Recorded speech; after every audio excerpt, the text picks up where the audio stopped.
O Senhor esteja convosco. Proclamação do Evangelho de Jesus Cristo segundo Mateus. Naquele tempo, o Espírito conduziu Jesus ao deserto para ser tentado pelo diabo. Jesus jejuou durante 40 dias e 40 noites, e depois disso teve fome. Então o tentador aproximou-se e disse a Jesus: Se és filho de Deus, manda que essas pedras se transformem em pães. Mas Jesus respondeu: Está escrito, não só de pão vive o homem, mas de toda a palavra que sai da boca de Deus. Então o diabo levou Jesus à cidade santa, colocou-o sobre a parte mais alta do templo e lhe disse: Se és filho de Deus, lança-te daqui abaixo, porque está escrito: Deus dará ordem a seus anjos a teu respeito, e eles te levarão nas mãos, para que não tropeces em alguma pedra. Jesus lhe respondeu: Também está escrito: Não tentarás o Senhor teu Deus. Novamente o diabo levou Jesus para um monte muito alto, mostrou-lhe todos os reinos do mundo e sua glória, e lhe disse: Eu te darei tudo isso, se te ajoelhares diante de mim para me adorar. Jesus lhe disse: Vai-te embora, Satanás, porque está escrito: Adorarás ao Senhor teu Deus e somente a Ele prestarás culto.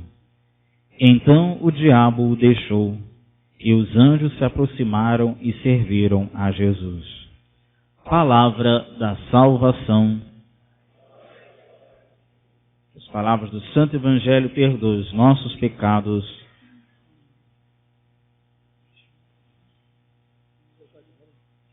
Caríssimos, nesse primeiro domingo da Quaresma vamos meditar o mecanismo da tentação. Qual é o objetivo da Quaresma? É uma caminhada que não termina em si mesma, não tem um fim a si mesma, termina na Páscoa, mas é uma caminhada preparatória, tá, que vai terminar na solenidade pascal. Hoje nós vamos meditar o mecanismo da tentação. Como é que funciona a tentação?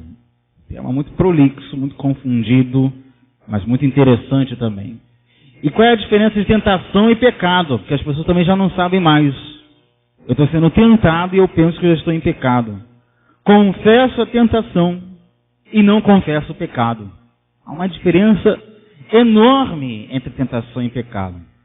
E uma pergunta que vai guiar, nortear todo o pensamento de hoje é a seguinte: por que é que Deus permite a tentação? Por que é que Deus, que é sumamente bom e sabe tudo, sabe todas as coisas, é a suma onisciência, ou seja, que sabe todas as coisas, permite o encardido aproximar-se de mim para me afastar, para me distrair do projeto da salvação, sabendo Deus que eu sou fraco e que muitas vezes eu posso ceder a esse mecanismo? Bom, e aí, já antes da gente entronizar o tema, São Tomás de Aquino, Suma Teológica, Santo Agostinho, Tratado da Graça, chamado Doutor da Graça. Ninguém mais falou tão bem quanto a graça do que Agostinho. Pai da Teologia Moral, Santo Afonso de Ligório. Todos os grandes autores vão dizer o seguinte: Deus permite a tentação porque não tem outro modo de ser salvo. Ou seja, é na tentação que eu revelo quem eu sou. É na tentação, é na dor e na prova que nós revelamos quais são as nossas escolhas. É na tentação que eu revelo de que lado que eu estou. E é na tentação que eu revelo a minha virtude. É na tentação e na prova que o homem revela a virtude. Então, por isso Deus permite, exatamente para forjar no homem o virtuoso, o homem capaz da virtude. Cristo hoje ele é conduzido ao deserto. O Evangelho de hoje ele começa com um paradoxo que não dá para entender. Parece contraditório. Jesus é levado ao deserto para ser tentado pelo diabo. Por quem mesmo? Quem leva Jesus para o deserto para se encontrar com o diabo? O Espírito. Pirou o batatão agora nesse momento. Assim, ó. Faísca. É o Espírito que leva Jesus para se encontrar com o diabo. Meu Deus, agora já cafundiu a cabeça toda. Sim, é Deus que quer que o homem se confronte com o mal. Para que desse confronto saia o homem forte. E aí, cena dos próximos capítulos, vamos entrar na liturgia da palavra. Primeira leitura tirada do livro do Gênesis, um dos livros mais intrigantes da Sagrada Escritura, assim como o Apocalipse. Trata-se de um livro metafórico, alegórico, tá? Trata-se de comparações, de alegorias, de analogias. E o livro do Gênesis ele não pode ser entendido como um relato jornalístico ou histórico. As coisas não aconteceram conforme estão escritas. São simbolismos, meu querido. Tá? Por que a maçã? Por que hoje a gente, quando vai contar a historinha do Gênesis de Adão e de Eva para as crianças, Adão e Eva, não inverte a ordem não, senão fica cacofônico. Adão e Eva. Por que a gente conta para as crianças, foi a maçã, veio a cobra, e aí o Adão e a Eva comeu a maçã? Que em latim, maçã, mala, tá? Tem a mesma raiz de mal. É só uma comparação. Maçã. Que a Sagrada Escritura, ela diz o fruto. A gente não sabe qual fruto seja. Mas aí, quando a tradução é feita para o latim, para o grego e depois para o latim, a tradução, o homem afastou-se de Deus, optando pelo mal. Mala, malum. Ou seja, maçã também. E, por meio dessa alegoria, o autor sagrado quer revelar ao homem a origem do mal. A origem do mal é uma só. O homem fez uma escolha e não foi Deus. Ou seja, Deus não fez parte da escolha humana. E toda a tragédia da tua vida, meu querido amigo, filhote, toda a tragédia na tua vida acontece quando Deus não está fazendo parte das tuas escolhas. Quais são as tuas escolhas? Vamos entrar nessa novela mexicana. Bom, Adão e Eva tinham todo o prazer desse mundo e todas as delícias. A palavra paraíso significa jardim de delícia, paradeilos, ou seja, um jardim cheio de delícia. E o que é um fruto diante de tanta delícia?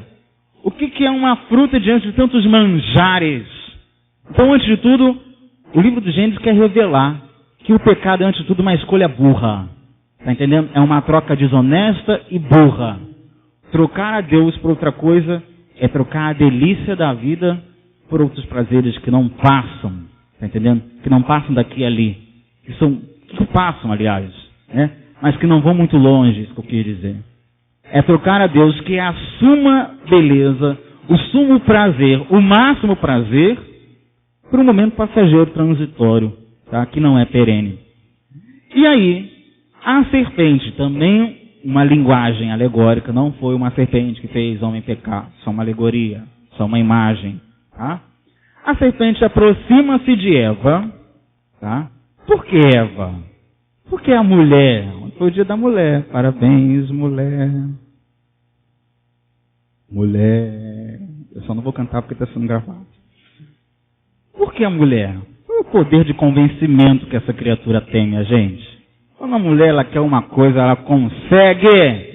Eu não aceito quando a mulher diz, padre, eu não consigo fazer com que o meu marido entenda. Mentira. É porque você não quer. Porque quando tu quer, tu consegue. Quando a mulher ela quer uma coisa, o homem é a cabeça de São Paulo. Tudo bem? Eu jamais vou discutir com o apóstolo. Mas embaixo da cabeça tem um pescoço. Está entendendo? Quando a mulher ela quer uma... Então por isso a serpente vai até a serpente primeiro. Tá? E diz o seguinte, o Eva, aliás, Deus tinha dado uma palavra, né? De todas as árvores vocês podem se aproximar, mas dessa não. Para ver até onde vai o limite humano, até onde vai a obediência. E a serpente aproxima-se do homem com a palavra de Deus, só que deturpada. Olha que interessante, Deus falou, exceto aquela árvore, e o adversário vem dizendo de todas as árvores. Olha como é que ele pega a palavra e deturpa, né? Ô Eva, eu estou sabendo aí, eu tenho medo das pessoas que começam um diálogo dizendo que eu estou sabendo, eu não estou sabendo. Eva, eu estou sabendo, sabe? Que Deus, ele é malvado, né? Ele proibiu vocês de comer todas as frutas, né? Que perverso. E inicialmente, Eva está do lado de Deus, dizendo, não, de todas não, você está mentindo. É de uma só. Mas aí a serpente incute no intelecto humano a desconfiança de Deus. Pronto, minha gente. A desgraceira acontece aí. Primeiro, a desgraceira acontece quando o homem dialoga com a tentação. Com a tentação, meus queridos, nós não dialogamos. Nós não negociamos uma vírgula do nosso ideal. não dialogamos com a possibilidade de não ser. Quando você viu aquele filme A Paixão de Cristo, para mim o melhor de todos, todos, the best, o melhor. Começa com a tentação do Gênesis, né? Aí aparece aquele andrógeno, aquele encardido feio, para dá tão arrupeio assim na gente, né? E ele começa, ali é o mecanismo da tentação, né? Cristo tem um foco, e o diabo ele começa a distrair a Cristo do foco. Isso é a tentação, dizendo assim, quem é teu pai? Cristo está sofrendo, e o encardido começa com perguntas, provocativas, dizendo, é o teu pai? O teu pai permite esse sofrimento? Quem é teu pai? Me fala o nome do teu pai. O teu pai, dor. Teu pai permite dor. Teu pai não te ama. É pesado demais, larga isso. Não faça isso. Algum momento, olha como é que Mel Gibson ele teve que estar imbuído de teologia, ele estudou muito para fazer esse filme. Tá? Encontro com muitos padres, inclusive, para fazer esse filme. Em algum momento Jesus dialoga com o encardido, gente. Nem dirige o olhar. Com o inimigo a gente não dialoga. Se tem alguém que é inimigo, meu querido, ou o encardido, ou alguém que é inimigo, que quer o nosso mal, a gente nem dialoga. Não existe diálogo entre nós e o inimigo. Não existe. Bom, com quem é perverso, eu não dirijo nenhuma palavra. Tá? Você conhece pessoas assim? Eu conheço. Com o inimigo a gente não dialoga. Porque dialogar com o inimigo é ceder ao mecanismo do inimigo. E Eva cai. Por que Eva cai? Tendo todas as delícias do mundo, cai porque permite dialogar com a possibilidade de não ser.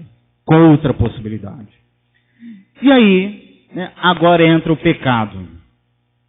A serpente incute no homem desconfiar do amor de Deus. O pecado acontece também quando a gente começa a desconfiar que esse Deus é sumamente bom. Aquele que é o nosso amigo, que sabe o que há de melhor para nós, que pode tudo de bom para nós, começa a ser meu adversário. E eu começo a desconfiar desse amor. Queridinhos, abre parênteses, desconfiem de tudo e de todos nessa vida. Desconfiem de todo mundo, porque todos são capazes de trair. Desconfiem de vocês mesmos. Desconfiem até da própria sombra.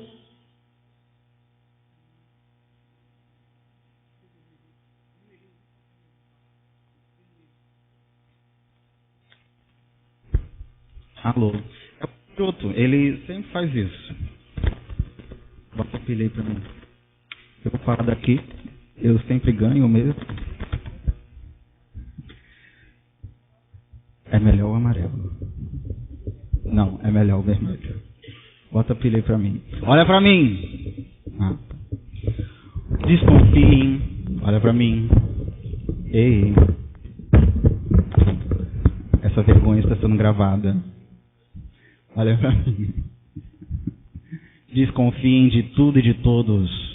Desconfiem até da sombra, porque ela também é traiçoeira. Sabia que ela é provar fisicamente? Porque ela só existe enquanto tem luz. Cadê minha sombra? Está aqui. Ela só existe enquanto há luz. No dia que acabar a luz, ela some. Isso é traição. Está entendendo? Desconfiem de todos. Desconfiem de vocês mesmos. Mas jamais desconfiem de Deus.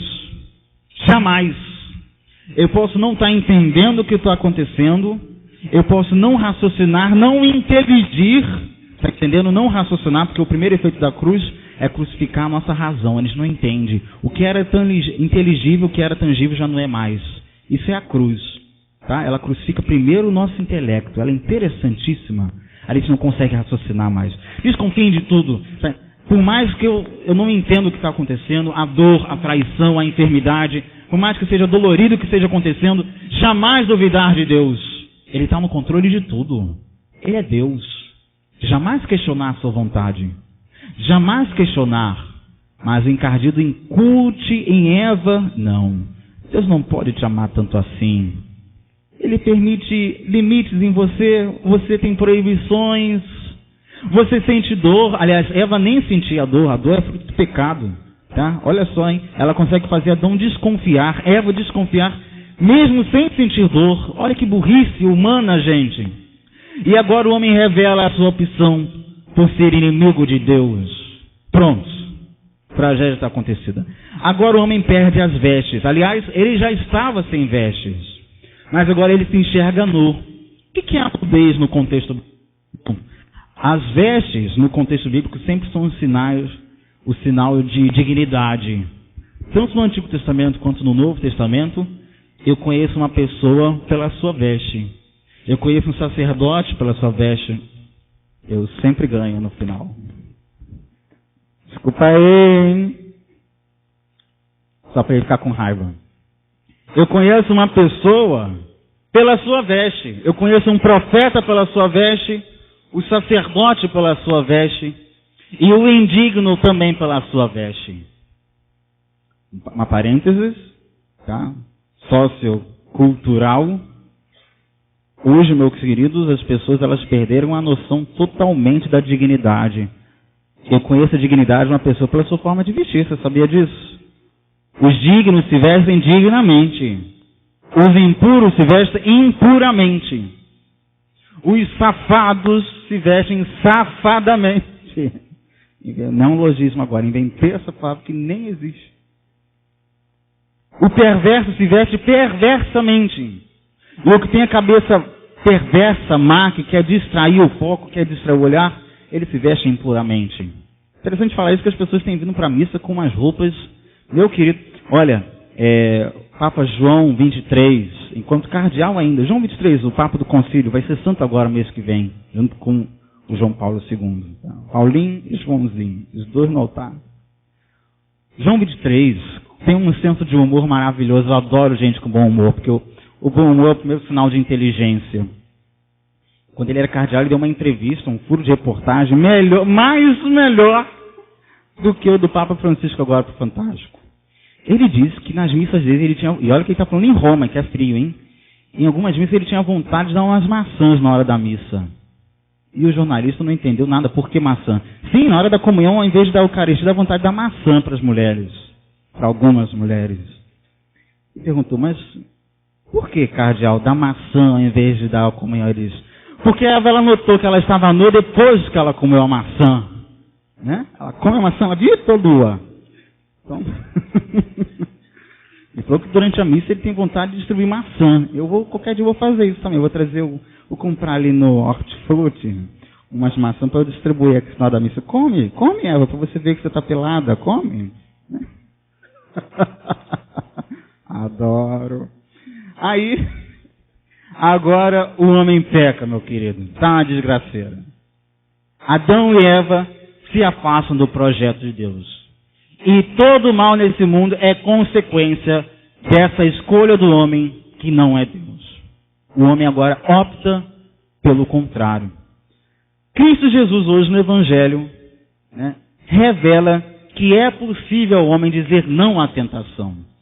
Primeiro, Cristo tem um foco. O que é a tentação? Sabendo o encardido do projeto de Deus para uma alma, e do fulgor, da potestade, do poder de uma alma em estado de graça, ele quer desviar o homem desse foco. Toda tentativa de desvio do nosso foco, chamamos tentação. Toda facilidade, pseudo-facilidades, cuidado com as facilidades.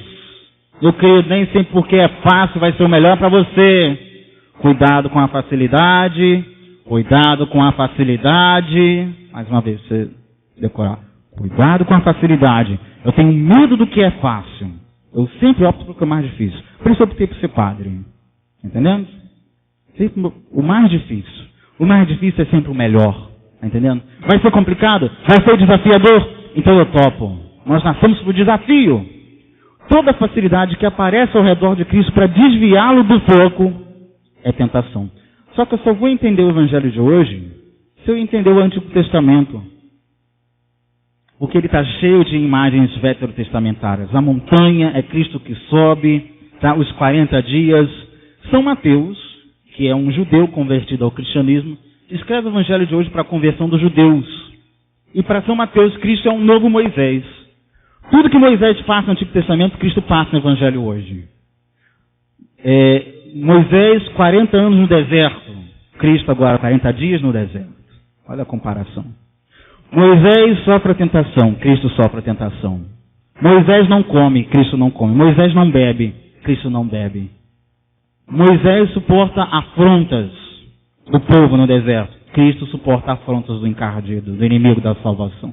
Cristo é o novo Moisés que vai agora à frente, tá? E prova-nos que durante o fogo da tentação, da provação, é possível o homem optar por Deus. E que Deus, meu querido, é a tua melhor escolha. Deus é a tua melhor opção. Nem sempre vai ser fácil, meu querido, nós vamos escorregar. Eu sei disso. Eu sei de que barro é que a gente é feito. Eu sei como você, meu querido, muitas vezes eu vou te abraçar na hora da confissão e nós vamos chorar juntos, porque nós cometemos a mesma coisa. Mas, meus queridos, é nessa hora, na oração, que a gente revela de que lado que nós estamos. Caramba! A quaresma é esse período onde nós rompemos com o barro de que a gente é feito e voltamos à vida da alma. Uma parêntese cultural, em hebraico, quando o autor sagrado ele relata que o homem veio do barro, ele começa com um erro biológico gravíssimo. Mas a Bíblia não é um livro de biologia nem de história. Embora contenha informações biológicas e históricas, é um livro de salvação e de catequese. Tá? Ele contém uma verdade, ou aliás, uma não verdade. Alguém é feito de barro? O que o autor quer dizer com barro? Ele quer dizer o seguinte: Adão, né, homem vem de Adam, ou Adam, que por sua vez vem de Adamá, terra em hebraico. Adam vem de Adamá, homem vem da terra. Adam e Adamá têm a mesma coisa, o homem e a terra. Nós vamos voltar ao pó. Mas como Adamá não pode dar vida ao homem, Adamá não é princípio vital. Terra vai fazer a gente voltar ao pó. Olha o nosso destino aqui do lado, ó. Aqui do lado, meu vizinho. É ali que a gente vai parar um dia. Porque é fruto do pecado original essa nossa escolha. Vamos morrer. Então é aí que Deus soprou no homem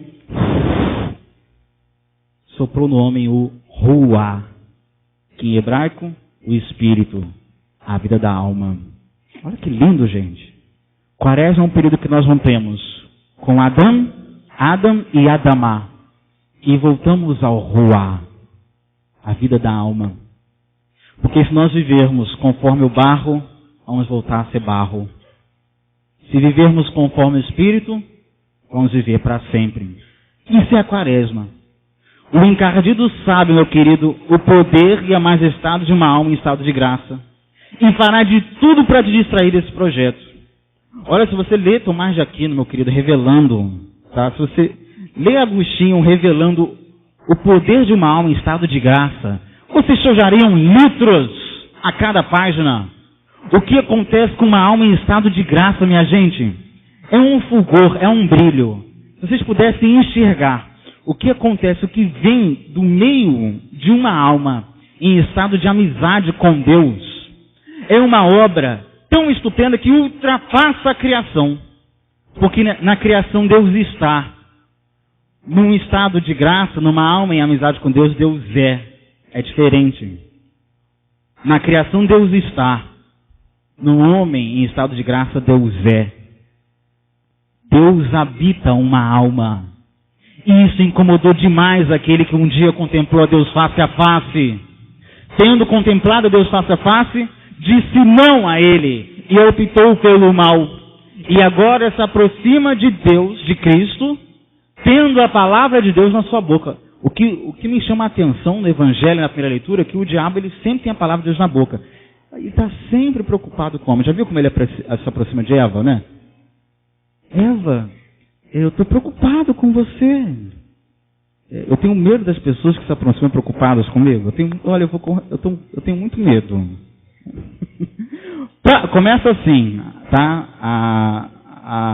A diabolia começa assim. Padre, eu estou muito preocupada com você. Depois você corta isso aí, tá? E é online, não dá. Eu vou parar por aqui. Eu estou preocupada, sabe? Muito preocupada com você. É a serpente do Gênesis. Tá entendendo? É igual Casa Bahia, dedicação total a você. Tá entendendo? Sempre preocupado com você. O encardido, ele sempre quer o teu bem. Ele tem sempre a solução para tudo, já notou? E assim para o Cristo ele também tem uma solução. Olha, querido, se joga daqui abaixo. Poxa, vai ser o máximo, aquele bando de anjos vindo voando assim. Salmo 90, gente, na boca do encardido. Sabe qual é o Salmo 90? Aquele salmo que tu reza quando tu está com medo. Quando acaba a luz eu começo a rezar o Salmo 90. Né? Saia-se naturalmente o Salmo 90. O diabo, olha que desgraçado, eu estou com raiva dele, gente.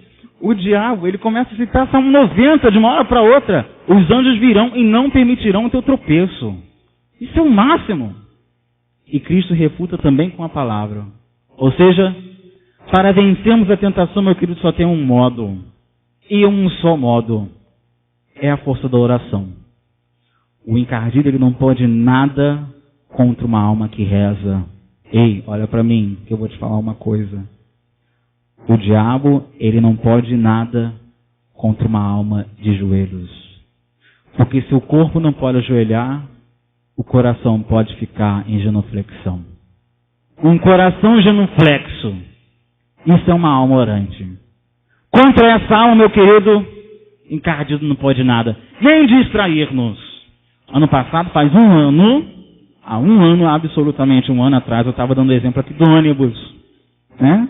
Eu tenho um ponto final, eu tenho um ticket do ponto final. Assim, passagem do ônibus. Eu tenho que ir para o ponto final. Do estado tal, da cidade tal. Mas às vezes a viagem é muito cansativa. Muito cansativa, falta muito. Começa a demorar.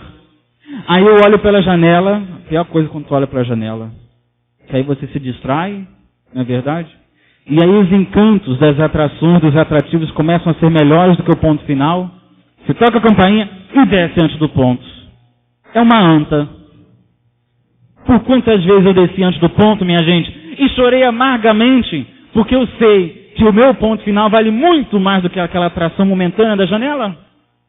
Meus queridos, melhor coisa de viagem, faça o seguinte, quando eu tenho que ir para o Rio, um conselho para você.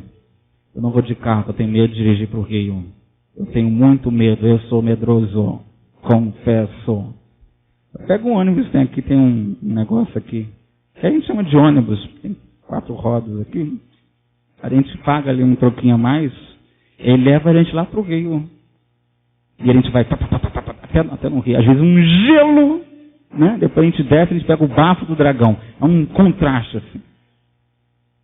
Aqui com o suval no ônibus, funk no último volume. O que eu faço?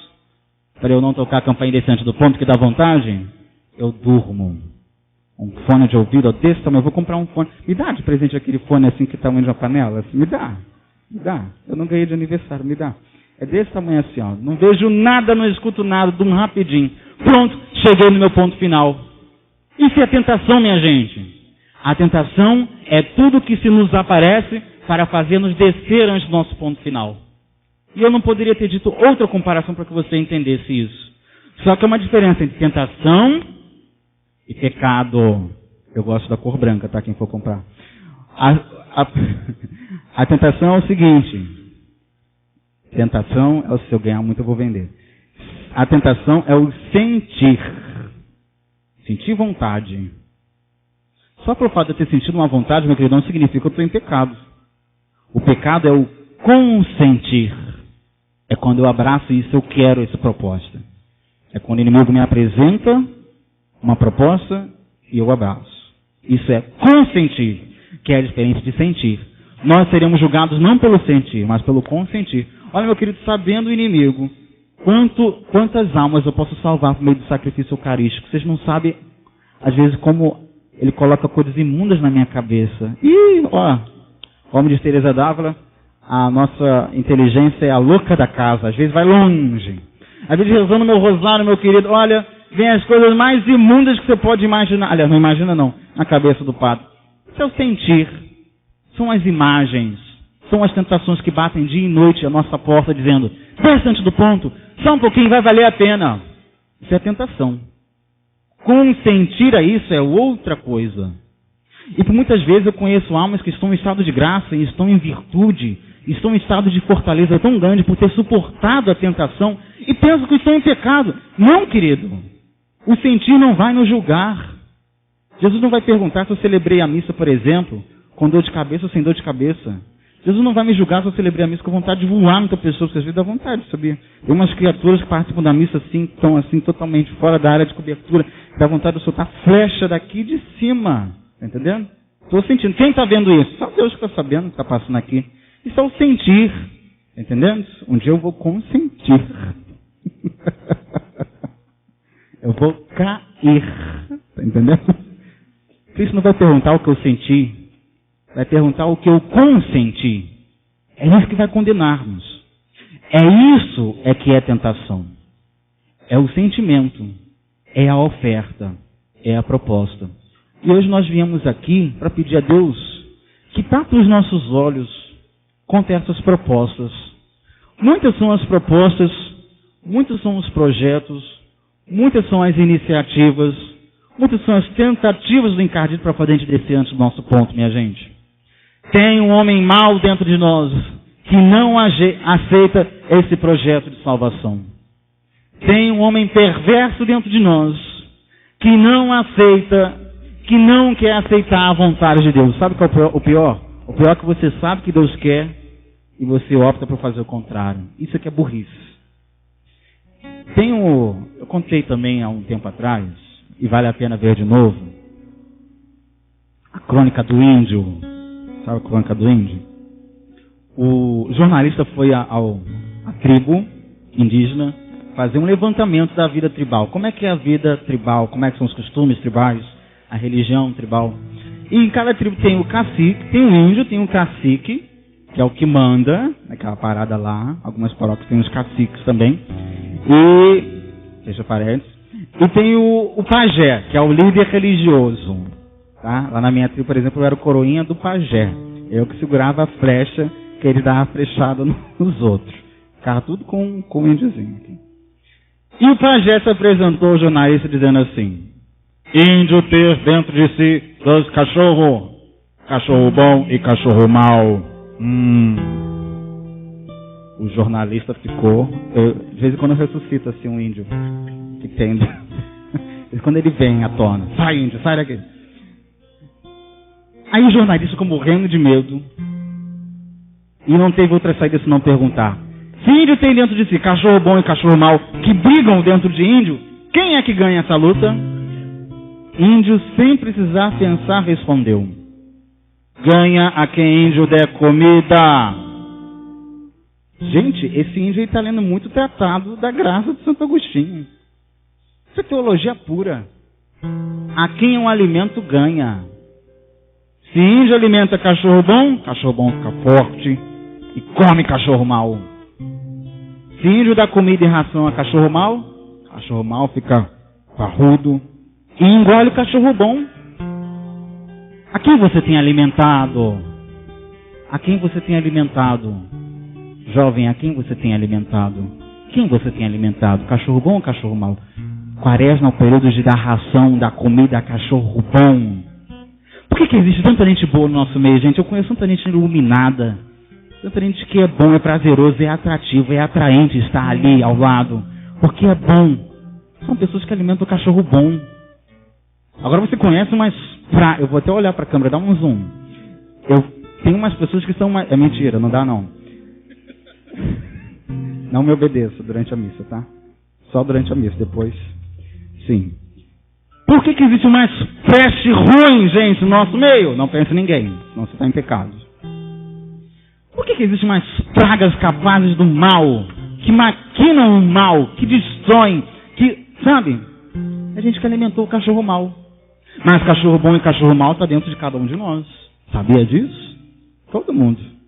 A começar porque está com a estola roxa e com o microfone na mão. Vai sair a quem o alimentar. Dentro de nós tem anjo e demônio.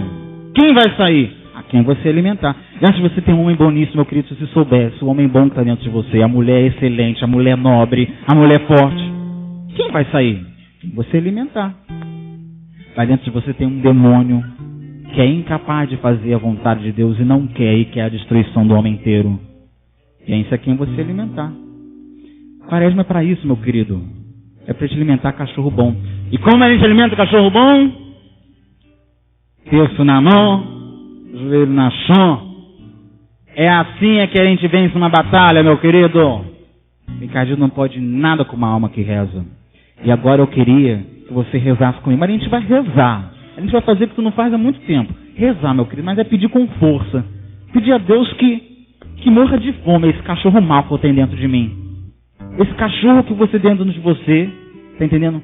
Que não aceita o cristianismo. Meu querido, cristianismo é inconcebível com outras coisas. Não dá para você, por exemplo, ser adúltero e cristão ao mesmo tempo. Não dá. Não dá para conciliar ou cruz ou o diabo. Ou o cristianismo ou a droga, meu querido. Não dá para casar os dois. Ou o cristianismo, tá entendendo? Ou, por exemplo, o espiritismo. Não dá para casar. Ou uma opção ou outra. Quaresma é um período além de fazer uma decisão. Não dá para ficar em cima do muro, minha gente. Aliás, eu queria te falar que o muro tem sempre um dono, sabia? Sabia que todo muro tem um dono? Todo muro tem um dono. Alguém construiu aquele muro. Estar em cima do muro significa já pertencer a alguém. Tá entendendo? Chega de um cristianismo zebra, minha gente. Sabe o que é cristianismo zebra? Sabe o que é uma zebra? A zebra tu não sabe se ela é preta ou se ela é branca. Ela é o quê? Ela é listrada. Chega de um cristianismo de listras. Ou preto ou branco, minha gente. Ou Deus, ou o contrário de Deus. Ou eu opto pela vida, pela felicidade, ou opto pela maldição e ser um desgraçado. Então agora é a hora que a gente levanta, que a gente reza, mas a gente reza com força. Nós vamos pedir a Deus uma coisa só. Já que não existe salvação sem tentação, vamos pedir a Deus que nessa tentação que a gente está sofrendo, nós sejamos fortes. Tem uma tentação de noite que bate na minha porta e eu sei qual ela é. Não te importa. Você tem uma tentação que dia e noite quer te distrair desse projeto. Tá entendendo? Pede a Deus que te dê força para vencer essa tentação aí. Quais são as facilidades que estão se levantando ao teu redor para te distrair do que é melhor? Meu querido, deixar o que é mal pelo que é bom é fácil. Difícil é deixar o que é bom pelo que é melhor ainda. Fecha teus olhos, fecha teus olhos, fecha teus olhos. E pede a Deus, meu querido, que você seja um homem suficiente. Você seja mulher o suficiente para dizer não a essas propostas imundas que querem ofuscar minha mente, querem me fazer descer antes do ponto. Chega de descer antes do ponto, meu querido, sobe nesse ônibus de novo, volta para o teu ponto final.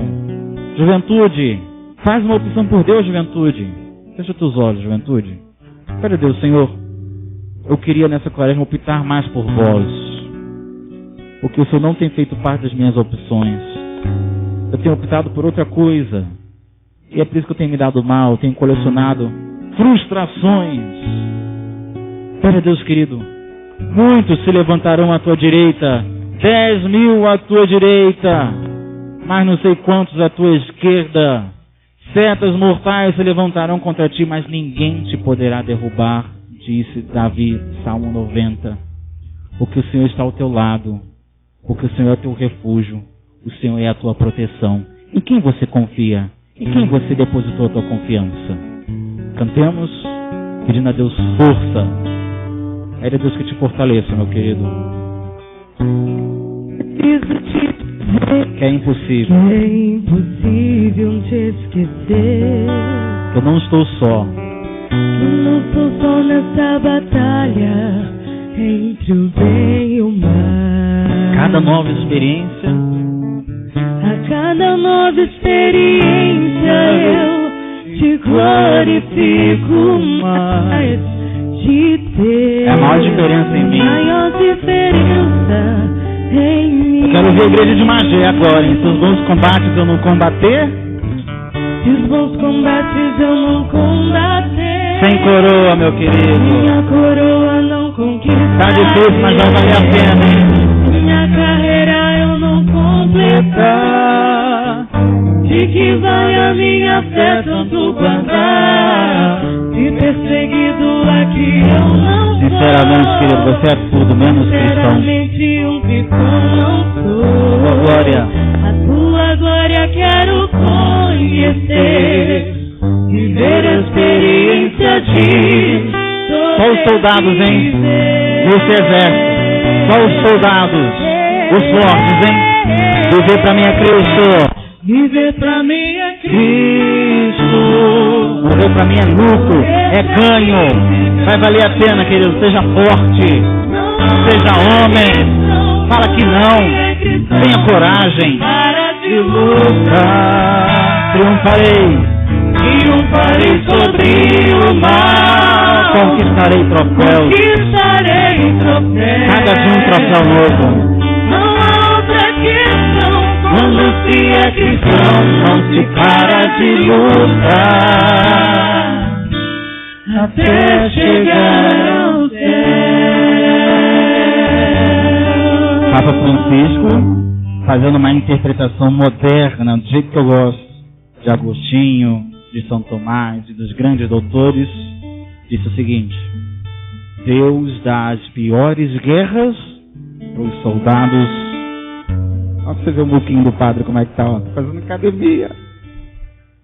Tá forte. Guerra pior para soldado forte. Guerra fraquinha para soldado fraquinho. Guerra mais ou menos para soldado mais ou menos. Tá difícil aí? Então Deus sabe, meu querido, em que muque ele está confiando. Ele sabe. É Deus. Os santos, amigos de Deus, sobretudo os confessores, enxergaram o que acontece numa alma que opta por Deus. Meu querido, eu vou te falar o que acontece com uma alma que faz opção por Deus. São Leopoldo Mandic, o homem tem 1,20 m, desse tamanhozinho, italiano. Parecia uma vírgula. Curvadinho. 18 horas de confessionário todos os dias. Sabe por quê? Porque ele ficava 18 horas de confessionário. Que ele gostava, é bom ficar sentado no confessionário 18 horas, é ruim, é difícil para danar. A última vez que eu fiquei 6 horas de confessionário, fui direto para o hospital, tomar injeção na veia, fiquei mal. Porque ele enxergava o brilho e a beleza de uma alma em estado de amizade com Deus. Sabe o que aconteceu? Ele morreu, canonizado, o corpo apodreceu. Mas está intacto até hoje o braço de São Leopoldo Mandic. Está assim, nessa posição. É a posição que um sacerdote absolve uma alma. Está inteirinho. São Padre Pio da Pietrelcina. Está todo inteiro. Amigo de Deus. Viu Deus. Foram homens que enxergaram o brilho de uma alma que faz a opção por Deus. Eu estou cada vez mais convencido, ao contrário do que dizem por aí. Eu ouvi isso muito quando entrei para o seminário, que disseram muito que para quem entra no seminário porque não gosta de mulher, porque é fraco, porque não é homem de verdade. Estou cada vez mais convencido do contrário, meu querido. Para você ser padre, tá entendendo? A partir dos 24 anos, e fazer uma opção dia e noite por Deus, tem que ser muito homem. Quando a facilidade vem, quando a mulher vem, quando a droga vem, quando a corrupção vem, eu tenho que ser muito homem para eu dizer não. Tem que ser muito homem, entendendo? É uma questão de virilidade, meu querido. Ser cristão também. Aqui não é lugar dos fracos não, meu querido. É lugar de gente forte, que faz uma opção por Deus. Qual é a tua opção? É a pergunta do evangelho de hoje. A quem você tem preferido? Por quem você tem optado? Se você fizer uma opção por ele, meu querido, se você pudesse enxergar o que eu enxerguei naquelas almas ali na confissão.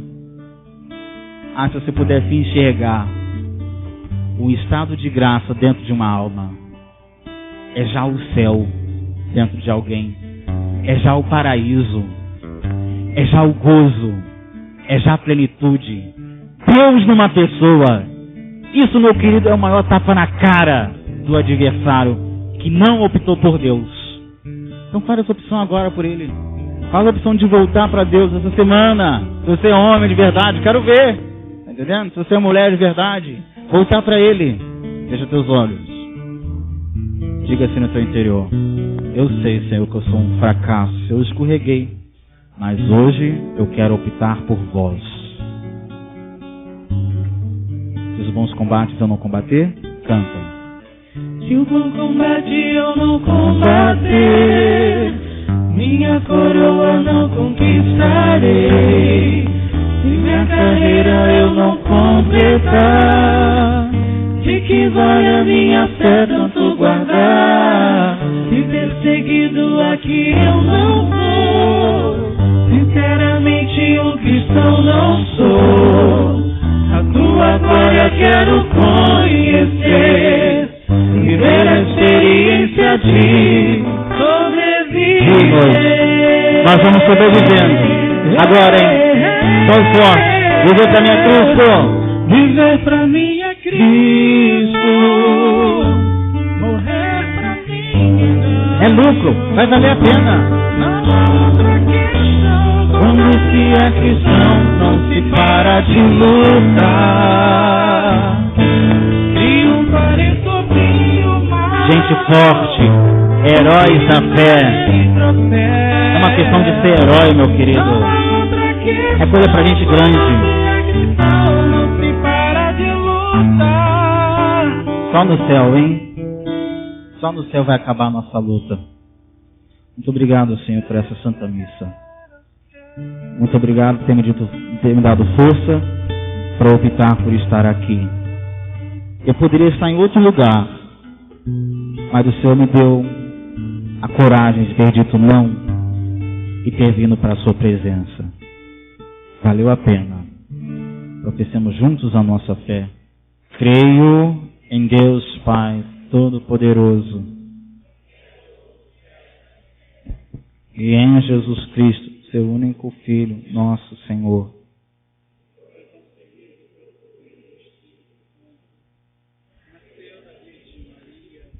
Padeceu sobre Pôncio Pilatos. Desceu à mansão dos mortos.